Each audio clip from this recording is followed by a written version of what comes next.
بسم اللہ الرحمن الرحیم۔ نبی کریم صلی اللہ علیہ وآلہ وسلم نے ارشاد فرمایا، جب تم اپنی بیٹی میں دو چیزیں دیکھو تو اس کا نکاح کر دو۔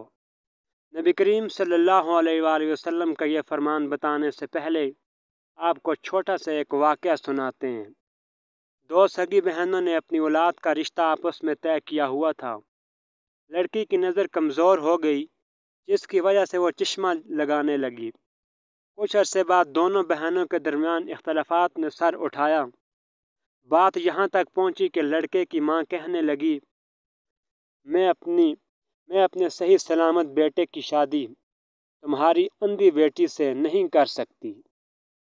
یہ سن کر اس کی بہن کا دل ٹوٹ گیا کہ عیب نکالنے والی کوئی اور نہیں بلکہ اس کی سگی بہن تھی۔ بہرحال تانا دینے والے رشتہ توڑ کر جا چکی تھی۔ دوسری طرف جب وہ گھر پہنچی تو اسے خیال آیا کہ پانی کے فالتو پائپ نیچے صحن میں رکھے ہوئے ہیں، انہیں چھت پر منتقل کر دیتی ہوں۔ اس نے اپنے بیٹے کو بھی اس کام میں اپنے ساتھ شامل کر لیا۔ اچانک لوہے کا پائپ اس کے ہاتھ سے چھوٹا اور سیدھا بیٹے کی آنکھ پر جا لگا اور اس کی آنکھ باہر نکل پڑی۔ ماں کے دل پر قیامت گزر گئی اور اس کے کانوں میں اپنی بہن کو کہے گئے الفاظ گونجنے لگے کہ میں اپنے صحیح سلامت بیٹے کی شادی تمہاری اندھی لڑکی سے نہیں کر سکتی۔ ایسی خوشی سے بچو جو دوسروں کو دکھ دینے سے حاصل ہو۔ ہمیشہ اس انسان کی عزت کرو جو آپ کو ناپسند ہو سکتا ہے۔ آپ کا ایسا کرنے سے اس کا کردار بدل جائے گا۔ نبی کریم صلی اللہ علیہ وآلہ وسلم کا ارشاد ہے کہ جس انسان کا دین اور اخلاق تمہیں پسند آ جائے تو اس سے اپنی بیٹی کا نکاح کر دو۔ کبھی کبھی میٹھی گفتگو کر کے لوگ آپ کو عزت نہیں بلکہ دھوکہ دے رہے ہوتے ہیں۔ زندگی میں جو چاہو حاصل کرو، مگر اتنا خیال رہے کہ تمہاری کامیابی کا راستہ لوگوں کے دلوں کو توڑتا ہوا نہ گزرے۔ اگر کبھی غرور آنے لگے تو ایک چکر قبرستان کا لگا لیا کرو، وہاں آپ سے بہتر انسان مٹی کے نیچے دفن ہیں۔ اس معاشرے میں عورت کا مرتبہ بلند کیسے ہو سکتا ہے جہاں مردوں کی لڑائی میں گالیاں ماں اور بہن کی دی جاتی ہیں؟ جو تمہارے باپ سے سخت نظر آتے ہیں، اگر تم ان کا اندر دیکھ لو تو تمہیں بھی ان پر ترس آنے لگے گا۔ کبھی کبھی انسان اتنا بے بس ہو جاتا ہے کہ امیدیں، دعائیں اور یقین سب آنکھوں کے راستے بہنے لگتا ہے۔ انسان ایک غافل منصوبہ ساز ہے کہ وہ اپنی تمام تر پلاننگ میں کبھی اپنی موت کو شامل ہی نہیں کرتا۔ اللہ کے دین کے مطابق اسلام میں نکاح اتنا مشکل نہیں جتنا بنا دیا گیا ہے۔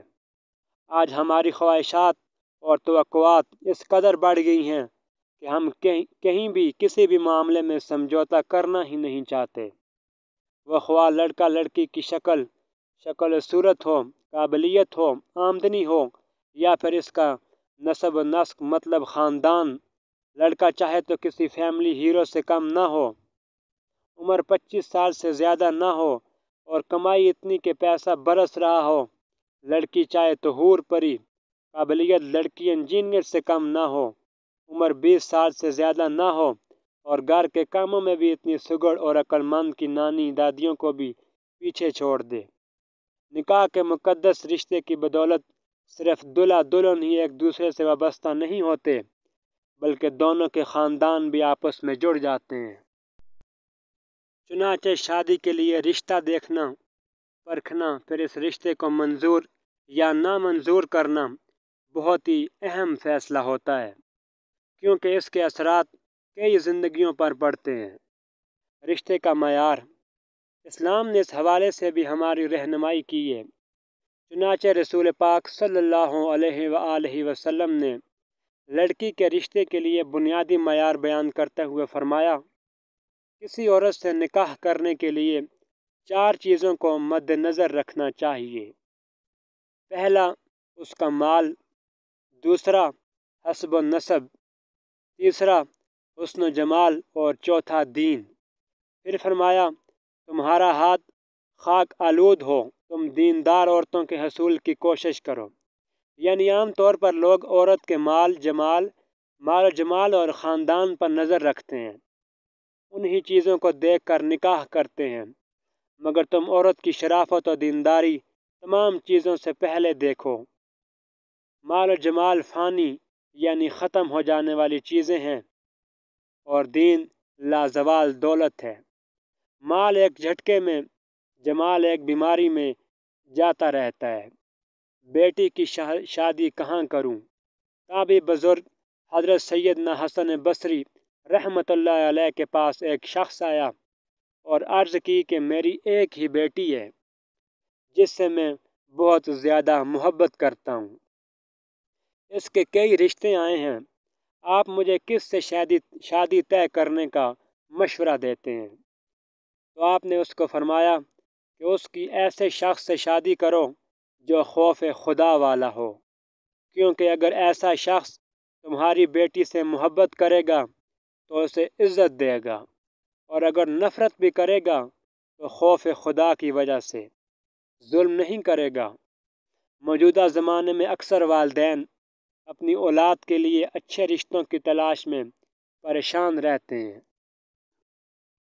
ایسا نہیں ہے کہ رشتے میں موجود نہیں، کیونکہ کنواروں کی تعداد لاکھوں میں ہے، لیکن رشتہ ڈھونڈنے والوں نے کچھ ایسی خواب دیکھے ہوتے ہیں جن کی تعبیر انہیں نہیں مل پاتی۔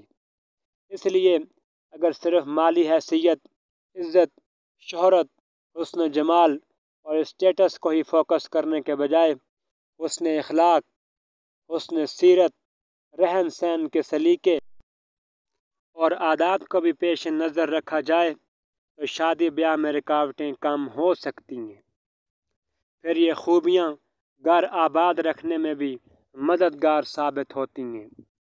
لڑکے کے لیے تلاش رشتہ کا کام عموماً اس کی والدہ، بہنیں اور دیگر رشتہ دار خواتین ہی انجام دیا کرتی ہیں۔